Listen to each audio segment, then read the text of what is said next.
This is a clip from Sonita's first video, and in that video I mentioned that I was surprised that she was not softer in the face than what she was. I knew she had come from a previous trainer, and I wasn't sure if he had not worked on that, or maybe if he had worked on it and she wasn't getting any softer, that there was a training issue there. And that's something that I wanted to find out pretty quickly, because if that was an issue, I needed to let the owner know pretty quickly. I've been spending several rides working on softness in her face, doing the bend, counter bend exercise, and some things like that that I know would get her softer. And a lot of it has to do with how you use your hands, and that's a big part of what we're going to talk about in this video. You don't get a horse soft by being soft. You are soft with your hands, but if your horse pulls on you, you have to pull through that resistance that the horse has. If the horse is resistant and you just hang on that resistance, then you're just encouraging the horse to become more resistant. So what I do is I kind of set my hands in a position, sometimes it's in an arc, it's in the bend, counter bend, and ask the horse to get soft and hold that softness for a short amount of time. If the horse pulls on me, I'll pull through the resistance and then I'll get soft again. The getting soft encourages the horse to stay soft, but pulling through the resistance is what tells the horse to get soft. You saw a minute ago when I first started trotting around, she tried to pull some slack out of my hands, and I pulled through that resistance. Now we're trotting around, and I'm kind of holding my hands basically still. I'll bend her, counter bend her, ask her to get straight, and ask her to get off of that contact with my legs. So just like the bend, counter bend, where you bend the horse to the one side, add leg to lift the shoulder, that's basically what I'm doing here at a trot. I'm just transitioning that exercise a little further along. So as I trot forward and I ask for a turn, I'll bend the face, I'll ask with a little bit of inside leg, and that inside leg will lift the shoulder and in turn soften the face. Right there, she got a little stiff with me, and I think she actually bucks with me here in a minute. And I'm encouraging the softness by rounding the body. It's really important to understand that collection and softness doesn't come from the face, it comes from the body. That's why it's so important to use your legs to lift the shoulder when you're asking the horse to get soft in the face. There's a little bit of buck, and we'll go on. Probably just reminding me she can. It's a really cold morning here. I think the temperature is actually in the 30s, and she was in a stall last night, so she's feeling pretty frisky. And Dan there is running up and down his little alley turnout, so he's feeling pretty good. There's a lot of commotion going on. But either way, I want the horse's attention to stay on me the whole time. When we take Sonita to show, when she gets ready, no matter what's going on, her attention has to stay on me. So all these distractions, I don't make the distractions go away. I'll make them stay and teach the horse to work through them. And now I'm back trotting her around, asking her to bend. When I feel the resistance in my hands, I'll add a little bit of leg, lift the shoulder. Whatever hand I feel the horse leaning on, I'll lift with that leg. And then if the lift doesn't get the horse off my hands, then I'll go ahead and pull through the resistance. And that doesn't change as the horse gets further along in training. That tool stays the same all the way through.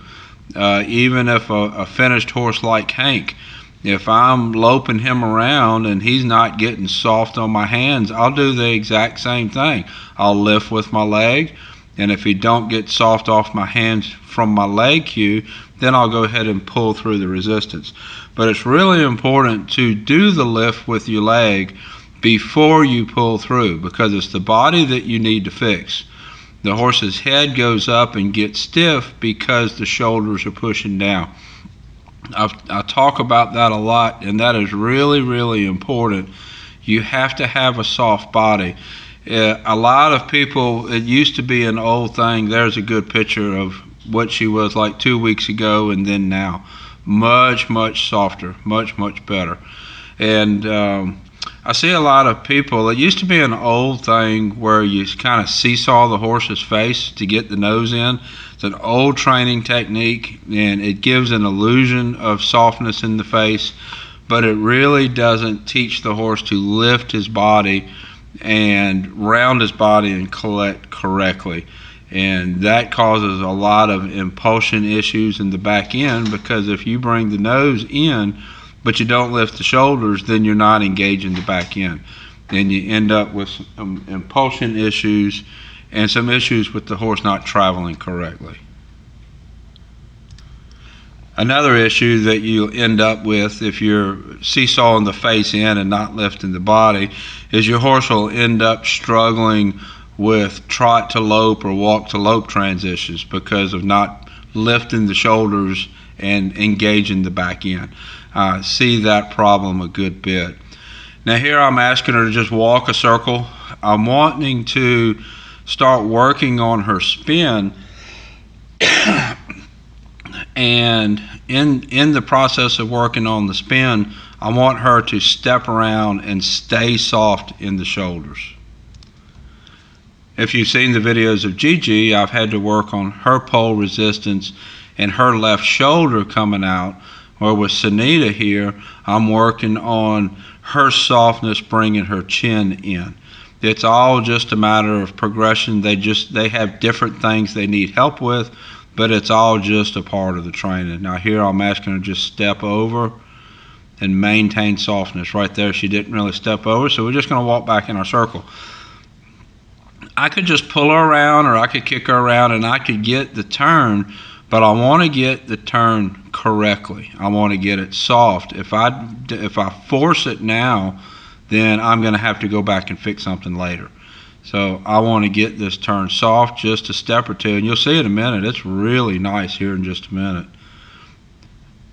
Just encourage her to step around. She lost her balance a little bit. There we go. She needs to stay soft in the back end, and she needs to maintain a little bit better impulsion in the back end. You'll see here in a minute, she'll step in the back, but she won't really push good, or she'll step in the front, but she won't really push good in the back. It's really important when you ask the horse to start stepping quicker to understand that those quicker steps actually comes from the back end, not the front end. It's the back end pushing. There we go. Now you see there, she actually balanced herself much better, and the turnaround had a little bit of a snap to it. And that's because her balance was correct, her bend was correct, and she was soft in the face. She maintained her softness all the way through her body. That's real important to understand. She has to maintain softness. And even when we get a little bit of speed, she has to be soft. Let's ask for a little step around again. There we go. She lost a little balance. She needs a little bit more impulsion from the back end there, but that wasn't too bad. I'll walk out. Now we're gonna go try the other direction now. We'll try a little bit of stepping around to the left. The spin, you end up walking a whole bunch of circles in the spin because it's the softness, it's the correct body that you really wanted to get right. Because if the body is not correct, the spin's not going to be correct. But if the body is correct, then the spin just pretty much just happens.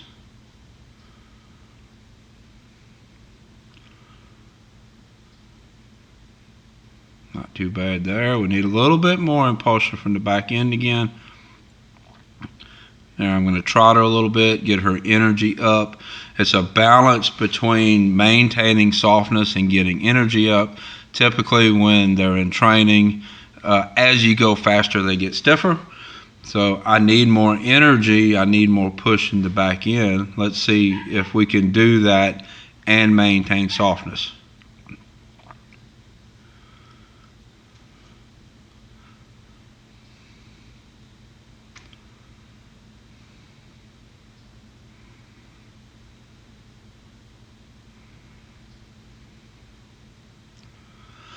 Now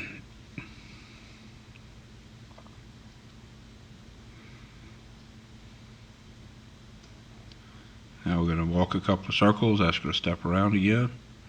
A little bit off balance in that first step. There we go. A little bit of impulsion, a little bit better balance. That wasn't too bad. I'll accept that at this stage. That's something that I can build off of. So I'll have more videos of Sonita. If you want to look at the playlist where she came from, she's made a lot of progress in just a couple of weeks. I'll have a link here on YouTube for her YouTube playlist.